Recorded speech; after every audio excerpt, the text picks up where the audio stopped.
This is the Three Things with your host, Gene Church. Tonight we're doing something a little different. We're going to be dealing with our episode tonight is on countdown to the general election. And rather than having everything nice and scripted out for you, tonight we decided to sort of wing it and do things a little different. This is my wife, Janine Church, who has decided to sit in with me and talk politics this evening. We've got tomorrow evening is the general election, the presidential election, and you couldn't ask for a lot more excitement than what we're seeing at this particular point in terms of what the outcome is going to look like.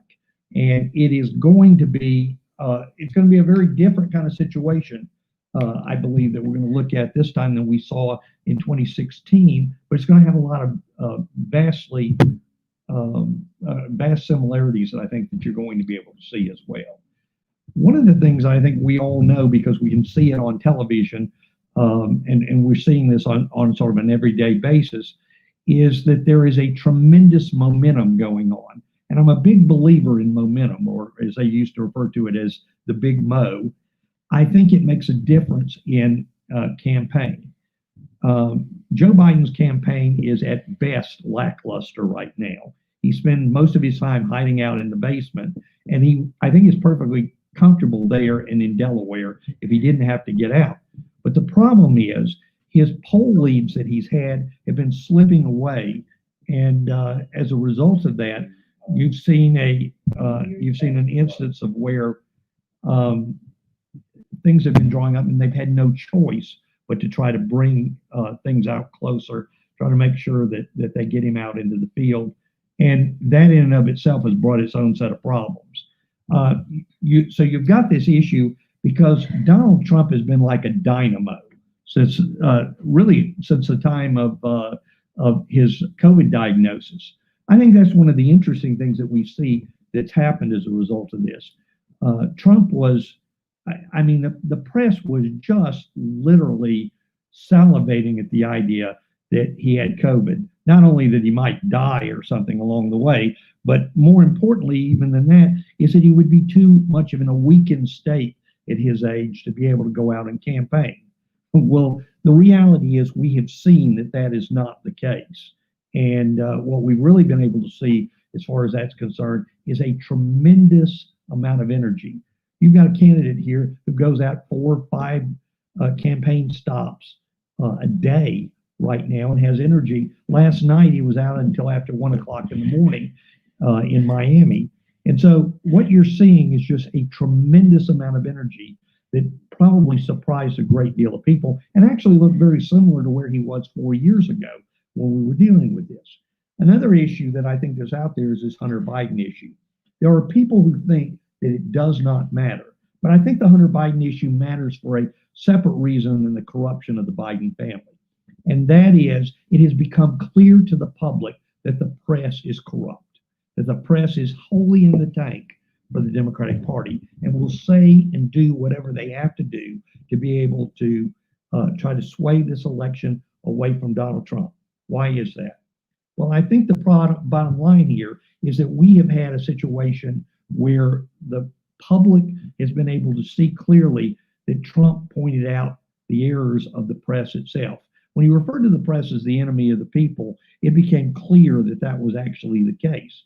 Now, you would expect, because they worked so hard in the 20th century to try to create an appearance of impartiality, that they would have just tried to prove that he was wrong. Instead, they doubled and tripled down and made it clear to the point that over 80% of the American people assume that the press is in the tank for the Democratic Party.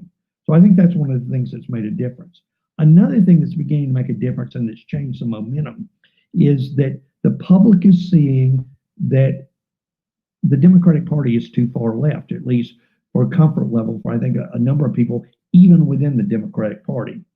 And so I think that's going to be one of those things. Count on the fact that you will start hearing more and more about, quote, the red miracle. What is that? The red miracle is going to be tomorrow night you are going to see in-person voting is going to be heavily Republican, because first of all, that's the way it normally works. But the press has developed the term the red mirage so they can justify why Trump will win Pennsylvania probably tomorrow night by a pretty good margin. But the Democrats are counting on being able to deliver votes into the evening so that it'll make a difference. Well, and I'd like to know where you all are going to be. Are you going to be watching, and where will you be watching? We've got friends that have asked us to come over and watch it. And I think Gene's got he's going to try to develop a chat room or. Well, that's exactly right. I've already maintained a group, and we'll tell you about that in a little bit. In fact, Janine, if you look up the actual address on that so we can give it to everybody, that would be great. Okay. One of the things that I think you're going to see, and part of what we're going to do this evening, you see the nice map on the screen here. I decided it would be kind of interesting if we went through the map and try to get some sort of idea exactly where we are in the process and what's going on. I'm sort of going to address it. I started with this particular map layout, which shows President Trump with 126 electoral votes and Joe Biden with 213, sort of as a starting point. And I'm going to go over basically how I got there and where I see things going. If we go back to the 2016 election, and one of the things that really happens, people are so upset because Trump won last time in the Electoral College, but lost the popular vote.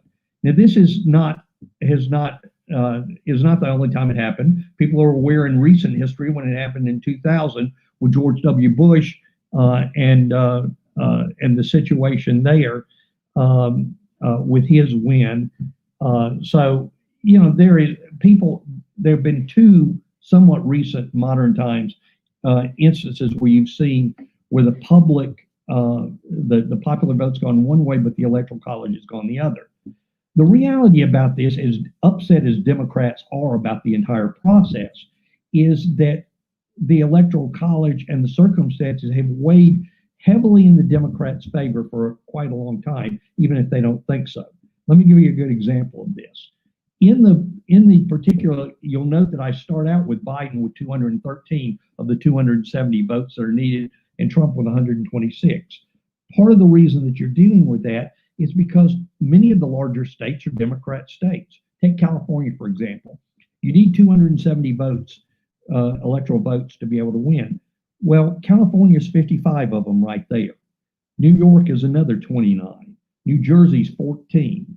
Washington State is 12. Oregon is 7. Illinois is 20. And then with D.C., you're already at 140 electoral votes that are solidly blue, no matter whether or not, as they said used to refer to in Alabama, whether you were a blue dog Democrat, where you'd vote for a dog if it was a Democrat. Basically, you start with Democrats having a good chunk of electoral votes. Add to that mix the remaining states in the Northeast that the Democrats currently are holding on to. Vermont, Rhode Island, Connecticut, Delaware, and Maryland. And you've gone up to now only a total of 11 states in D.C., but you have 167 electoral votes at that time. Then if you get to the blue wall, or what used to be referred to 4 years ago as the blue wall with Hillary Clinton, where you had Minnesota, Wisconsin, Michigan, and Pennsylvania, you were talking about an additional 56 electoral votes, and that took you up to, with 15 states in D.C., 223 electoral votes. So the Democrat candidate is always well on their way to hitting 270 before you get too deep into the process. And that's one of the things that's important.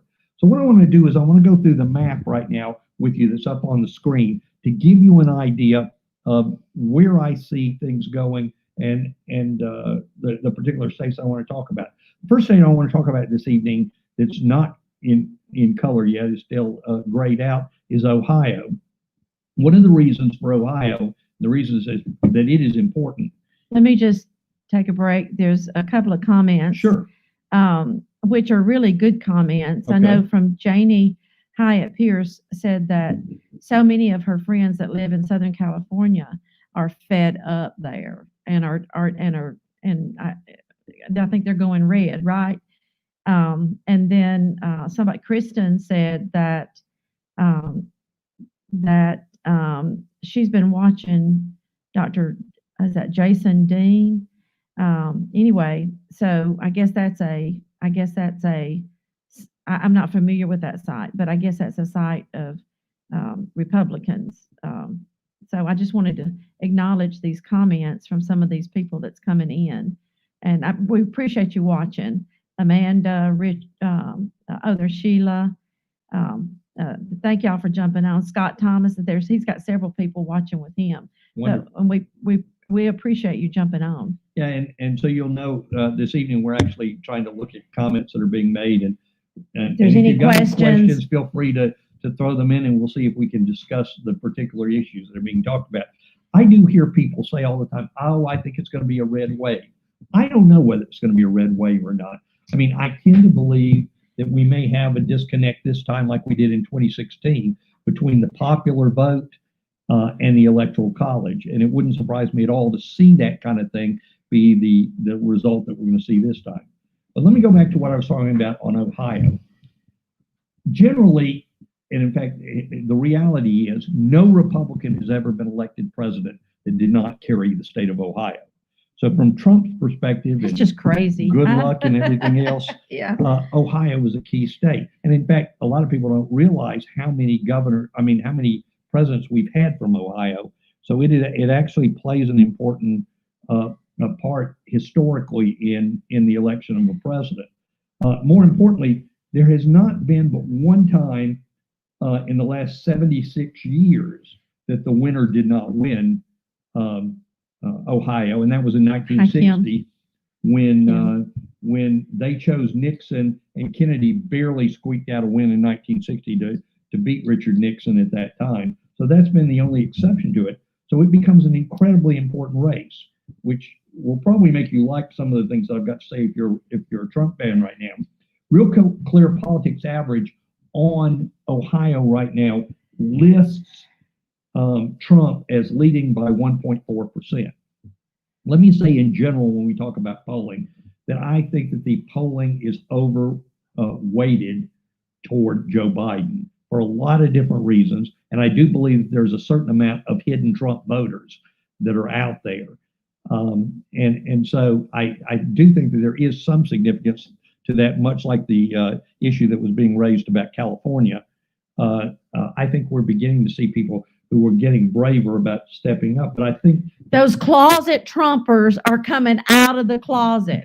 Don't you think? And I think that they're not just coming out of the closet, they're boldly coming out of the closet. And that's exactly what we need. Well, and one of the things that's happening with that is that you've got a real, as I said before, you've got a real momentum situation. And I do think momentum makes a difference. I'm going to say something that sounds very unattractive, but is probably an element of truth.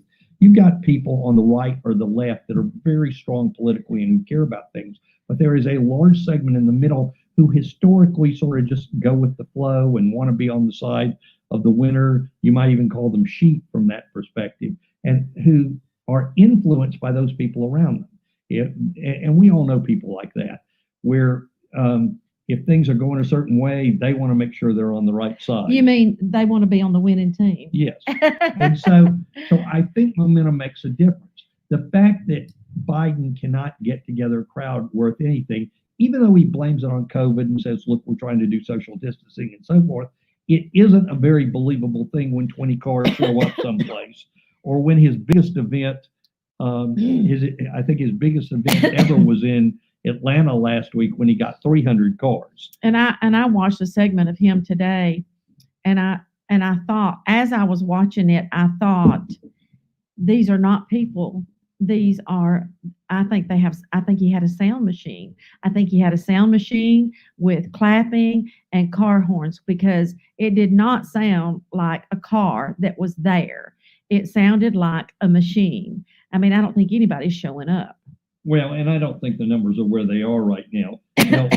One of the things I thought was interesting about Ohio, and this makes the point about this, is that Biden made the decision, as few places as he's gone, he chose Ohio today to go to in hopes of trying to bolster the numbers. And because he recognizes right away that if he can take Ohio, then he can undercut Trump's ability to win the election. Having said all of that, I'm going to go ahead and take Ohio on the map and mark it for Trump territory, which moves Trump up at that point to a big 144. Next state I'm going to talk about is one that's near and dear to my heart. In the Real Clear Politics polling on it, it shows Biden up by 1.7%, but I think it's an overestimate. Polls in 2 years ago in 2018 were also showing in the gubernatorial race that we were going to end up with a Democratic governor here, and Ron DeSantis He pulled it out. and that has been more of a commonality than anything else. And one of the things about it is that with the early voting that's been going on so far, it has not gone the Democrats' way the way they thought that it was going to. And this is true in Florida and is true in most of the swing states. The Republicans have done an incredible job registering voters in the last 4 years, and they've drawn up the gap so that in all the swing states, the net gain has been for Republicans in terms of numbers of people. And so I think that's going to make a big difference in and of So are you itself. counting Florida as a win? I will end up counting Florida as a win, but I was going to say, right now, the only thing that I can say is that LeBron James and Bloomberg did succeed in getting 13,000 felons getting their fines paid so that they could vote. But I honestly believe it's one of these I'm going to talk about early on that I'm giving to Trump. It is a 26 electoral votes, I believe. I'm sorry, 29 electoral votes, and it takes us to 173. We're looking at the map, the same map that you're seeing Right on the screen. So anyway, next one is one of the Democrat Party's pipe dreams, which is Texas. They're going crazy saying, we're going to take Texas, we're going to take Texas. That is like their unicorn dream there, that this is going to be something that's going to happen. They're kidding themselves. It's not going to happen. Trump is currently in the RCP average up by 1.2%. I don't see any chance that they're going to carry Texas. Hi, Jalen. Although they Hi, did Terry. get clever with it and at least make a visit there. And so I'm giving Texas to Trump as well, which moves us to 213, 211. Now I'm going to go to their next wish list, which is Georgia. Georgia RCP average has Trump up by only 0.2% there. The truth is there are a lot of Democrats in the Atlanta area, but and what's gotten them so excited had to do with Stacey Abrams 2 years ago. Yeah. And when they talk about voter suppression and so forth, that is an absolute crock in terms of what happened in Georgia, because what you were looking at then was the African American vote in Georgia was at the highest level that has ever been in any election that time, and it was still insufficient to help her win that election. And the end result was that she lost by tens of thousands of votes. And there wasn't a suppression that made a difference, but it makes for a good lie, and they're really trying to build on it and use it. Probably black vote has been greater in Georgia in terms of percentage than it has in other states. But I don't think they're going to have what it takes to make a difference there. I'm giving Georgia to Trump. So we're up to 227 at that point. Iowa is the next one, and that one is important. Iowa shows the Real Clear Politics average shows Trump up by 1.4%. One of the things that I think is real interesting, some of you know who Bill Kristol is. He is one of the prominent Never Trumpers that's been out there over the last 4 years. He held himself out to be a Republican. Most people at this point view him as Republican in name only. And Bill Kristol did something that I thought was kind of interesting. It's one of those things where you really, the bad thing about the internet is you can go back and look at what people said at different points in time in the past. 4 years ago, the Des Moines Register does a poll the weekend before the election each time. And so back on October 31st of this year, Bill Kristol had tweeted making reference to 4 years ago. Now, this was just a couple of hours before this weekend's Des Moines Register poll came out in Iowa. And his tweet was, said, I remember well my phone conversation with a smart Republican friend, sadly pro-Trump, Saturday evening, November 5th, 2016, after the final DMR poll of Iowa at Trump +7. He said, if Iowa's +7, then Trump has a good shot in Pennsylvania, Wisconsin, Michigan, and could win the whole thing. I was worried. He was right. Trump ultimately won Iowa in 2016 by 9.4%.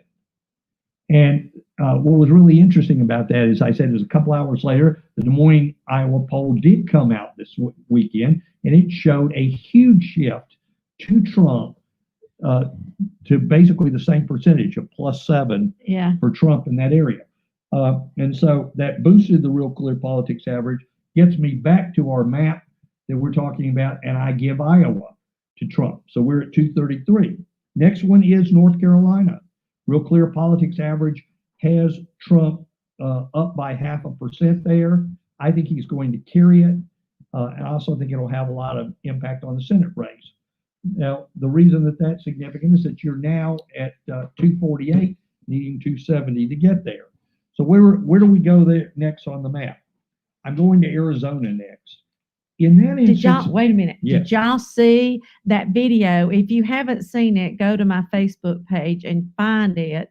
It is a 96-mile car line of Trump supporters. 96 miles. If you've not seen it, go to my Facebook page and find it. That was amazing. And that's one of those examples that I was talking about momentum. They've seen it happen in Arizona, and there has been a rapid shift in Arizona. Yeah. So that those lines, that while Biden's up 0.5%, it is inside the margin of error. And the real question is a get out the vote effort, which we're going to talk about in a second. I believe that Arizona is going to go for Trump as well. So now we're at 259 of needing 270. So you're 11 electoral votes short. And at that point, you've got Nevada with 6, Minnesota with 10, Wisconsin with 10, Michigan with 16, Pennsylvania with 20, and New Hampshire with 4 that I still have open and available. Having said that, I didn't mention this earlier, but Maine and Nebraska each split their electoral votes. For simplicity's sake, I'm assuming that Biden is going to take the one electoral vote that's available in Nebraska, which is in a generally blue to purple area, and that Trump is going to take the second congressional district in Maine, although the polls sort of lean right now toward Biden even in that regard. But he's made a stop there, and my gut tells me that he's got a really good shot there. So anyway, now we're down to where do we go to find another 11 electoral votes? You've got, and the one everyone's talking about, we've all heard it, is Pennsylvania. Pennsylvania. Right now, Real Clear Politics has Biden up by 2.5 points. It is inside the margin of error, and it has been a massive shift in the last few days. There are 3 polls which show Trump up in Pennsylvania. Susquehanna says that Trump's up 1. Trafalgar says that Trump's up 2. And Insider Advantage says that Trump's up 2. All 3 of these polls have something in common, and that is that they have reached out and tried to develop a system for finding what they consider to be the hidden Trump voter. And what they really do is, instead of just asking somebody, who is it that you're going to vote for this time, which is the way most polls work, they ask a series of extra questions, which are, how are your neighbors going to vote? Do you know how they're going to be voting? How does that look for you? I love how do that. you think your state's going to be voting? Yeah. And what they have discovered is that amongst those poll questions, there seems to be a more accurate predictor of what the outcome is going to be. Now, I also think that's interesting for a different reason. I posted today, I forget which of the gambling sites it was, that asked their people who was going to win their state, and 49 of the 50 people, or who was going to win 49 of the 50 states, Colorado being the only one that didn't. The people in those states said that they believe Trump's going to win this election. Now, in Pennsylvania, there are 2 biggies. Monmouth, that just came out, had Biden up by 7, which I guess is better than where they were, because they did have him up by 11 in their previous version of the poll. And Reuters, that has Biden up by 6, but previously had Biden by 5. And so those are helping shift the vote to the outside. what's happening is, in my opinion, Joe Biden screwed this thing up, no offense, over the issue of fracking and oil. It is such a major impact on people working in Pennsylvania. If Trump wins Pennsylvania, Trump wins the election. It is that simple at this point in time. And they know it too.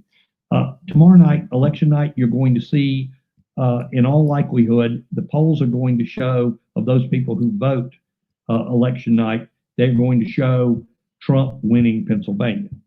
That said, and the problem that has come up here having to do with court decisions, you got a couple of different things. The Attorney General of Pennsylvania has said before they counted the first ballot that Trump didn't even need to try because he was lost this race, that he was winning Pennsylvania, or he was losing Pennsylvania as far as I was concerned. Another thing is that several of these states had never had large absentee votes until the Democrats pushed for this. And the law in Pennsylvania did not allow them to start counting absentees until the time of the election. And so as a result, all of the massive number of votes that have been done early will not start to be counted until a few days after the election. And those votes are going to largely go Democrat as far as that's concerned. That part in and of itself is not the problem. The problem is that Pennsylvania is rife with cheating as far as it's concerned. And unfortunately, the Pennsylvania Supreme Court, gearing up for that, created a scenario to make things extremely difficult to put up a challenge. First of all, they have agreed to accept ballots for 3 days past the election. Yeah. That in and of itself would not be a problem in some other locations. But in this particular instance, they've said if there is not a postmark on a ballot, the presumption will be that it was mailed in on time. So what that means is that election night Opens wide up for it fraud. opens up for 3 days. They can go out Yeah. and collect up ballots and turn them in and say, prove they didn't do these before election day. Yeah. And so this is just begging for fraud. The good news about this is that Pennsylvania has made a decision to segregate those ballots away from the others so that you're actually going to be able to look at them. Count on the fact that there are going to be major challenges about all of this. And the real question is going to be who turns out.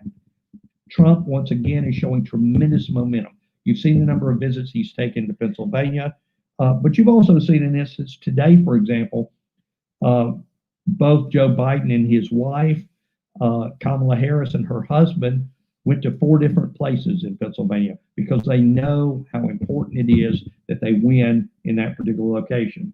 Let's look at 2 other states that are left open. Michigan. Right now, the Real Clear Politics average has Biden up by 4.8%, but Trafalgar lists Trump as +2 in Michigan. The flip side of that is that Reuters has Biden with a +10, which helps raise that Real Clear Politics average up to 4.8%. I do think there's a link between the Des Moines Register numbers that they have and what happens in Michigan, just like Bill Kristol's friend said. So I think those numbers are going to be really close. And it's one of those reasons that Trump keeps making a trip to Michigan to see if he can make something happen. Wisconsin, probably of the blue wall states, that's the one that's the furthest away, at least in terms of polling. Real Clear Politics average has it at 6.6%. Trafalgar still shows Biden +1. New York Times, Siena shows Biden +11. Reuters, Ipsos shows Biden +10.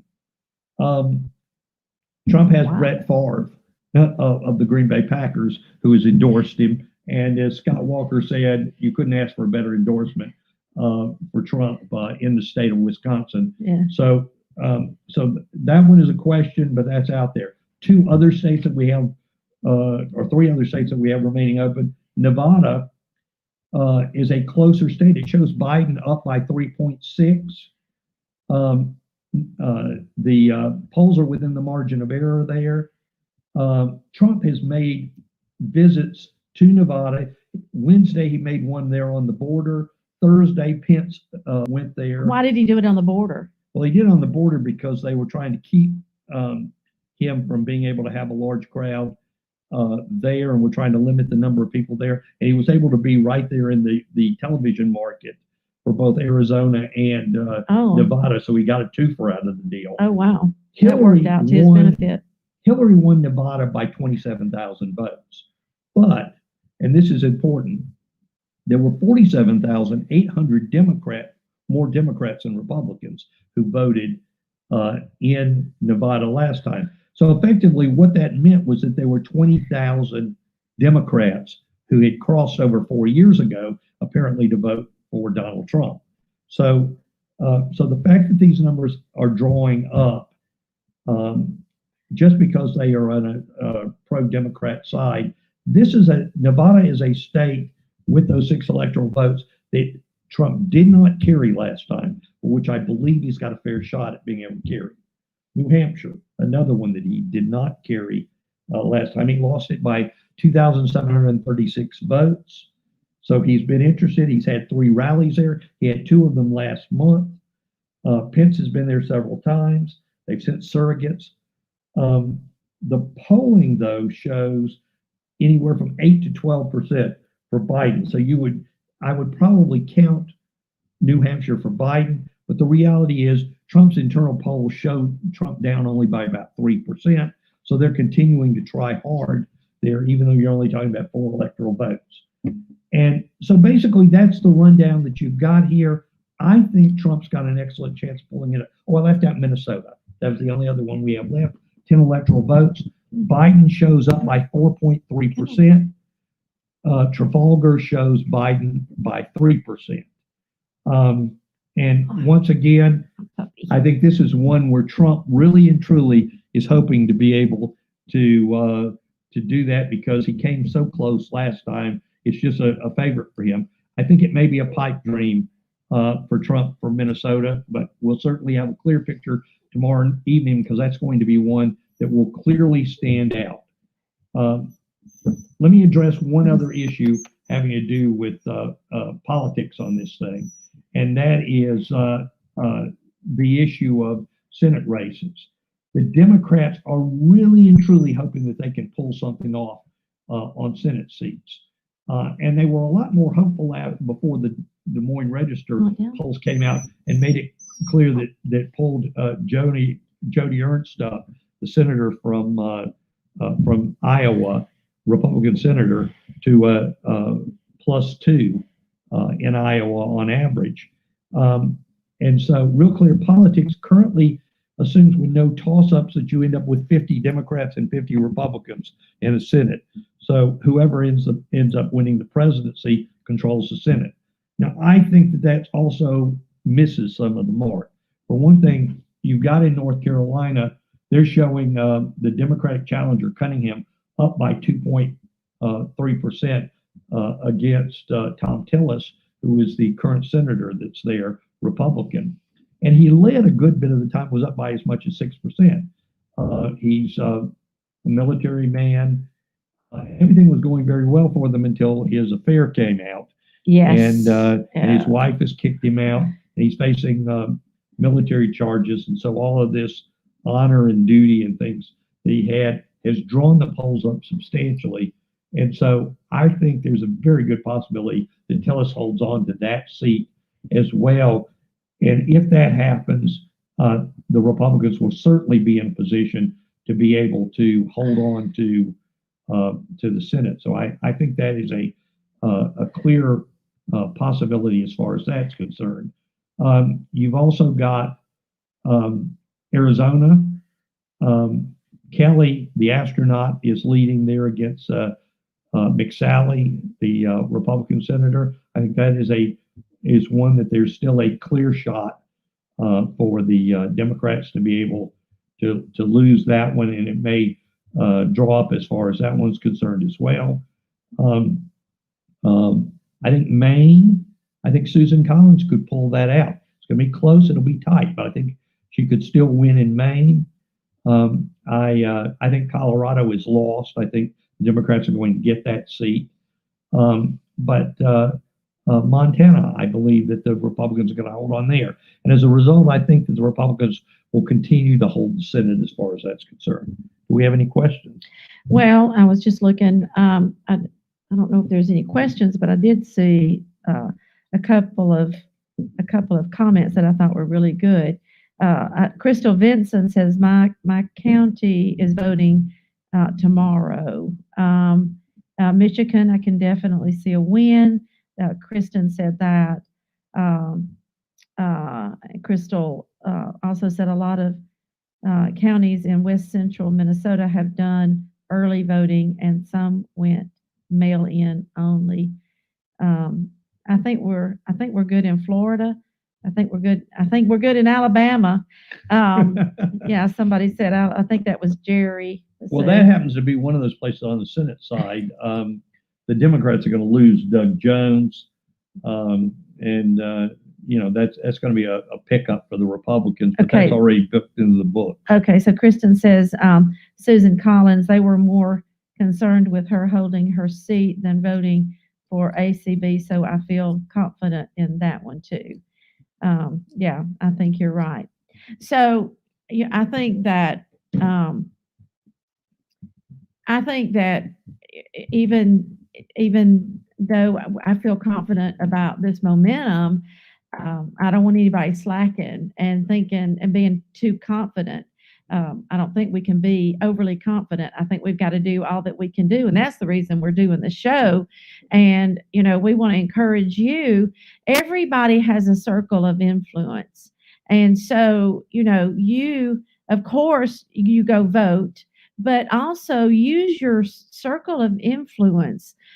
Use your Facebook page, your social media, and encourage other people to go out and vote, of course, and vote Trump. And the reason is because we don't want to go into a socialist country.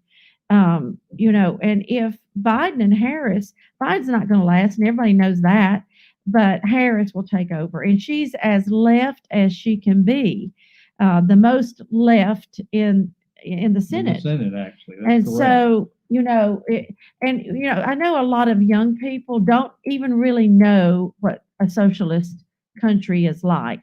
And when you say Venezuela, I don't even think they realize how bad it is there. But what you're doing, Gene and I went to Africa. We went to Nigeria several years ago. And it was so sad because what we saw was that the people had nothing. It was very hard to find jobs. They had nothing. Electricity, the electricity was out as much as it was on. And who had the money? The politicians, the people in Congress, the people in the government are the ones that was making all the money. But the people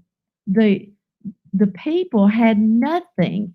The electricity would go out. You didn't know how long. It's still that way now. Today, it's that way. You don't know when electricity is going to go out, how long it's going to go out. You better save some water, some warm water, because you have to have electricity to pump the water up. If you don't have electricity, you don't get the water. So they have to save the water. And that's what it looks like when the government has the power and the money and the people have nothing. And that's where it could go easily. And I think it's past time. It's not time. It's past time that Christian values come into play, if we go left, if this country goes left, they've already tried to take God out of everything, and it's going to even get worse. It's just it is very scary to me. I don't want to grow. I don't want to live in that environment. I don't want my kids living in that environment and our grandkids. So there's a lot to stake. So I would say use your influence, use your social media. You have influence, whether you think you do or not. Use it. And we were both Democrats at one time.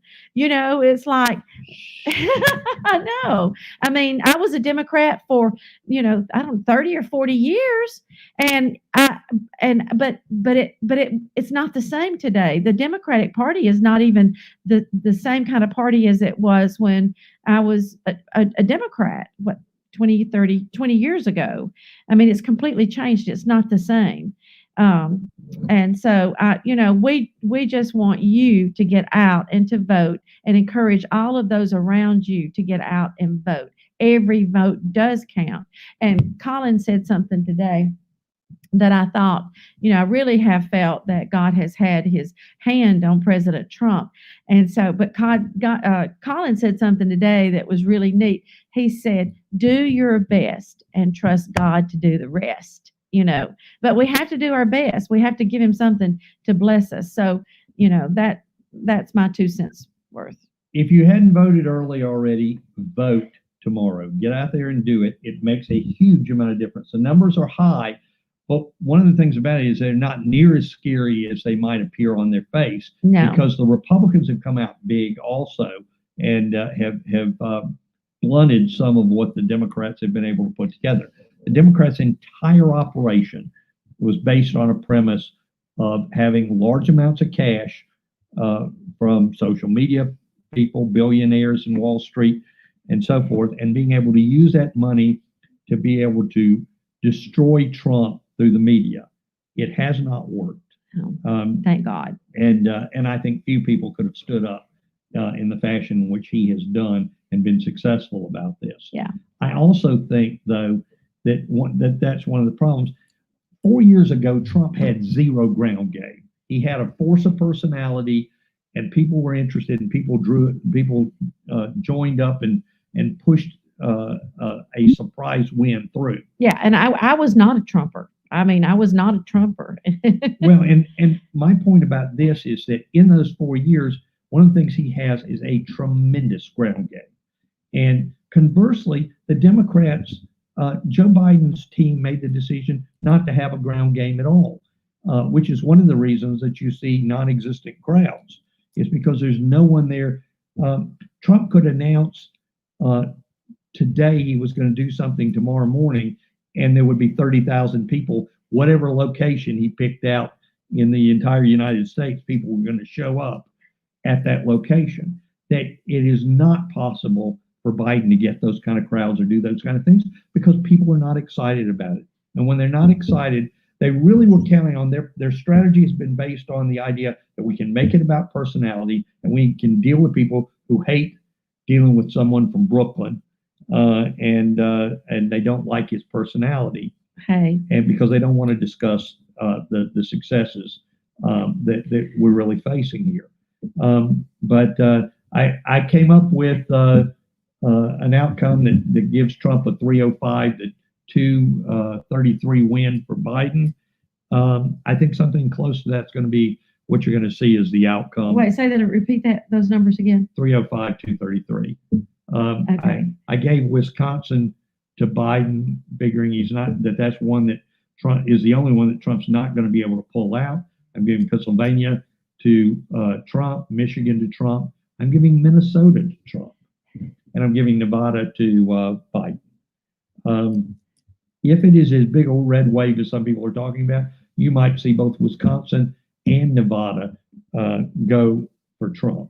But the problem is I can't get enough data that helps make that case out to me one way or the other. But it is all in terms of voting. If you're in a state that you think, well, it doesn't matter, I'm in Alabama, he's going to win anyway, the answer is go vote anyway, because we need to get numbers out. The state of California has voted way more than what was anticipated early on. Does that make a difference? None whatsoever in terms of who gets selected for president, because you still only have 55 electoral votes. And if they had one more or 10 million more, they still only get 55 electoral votes.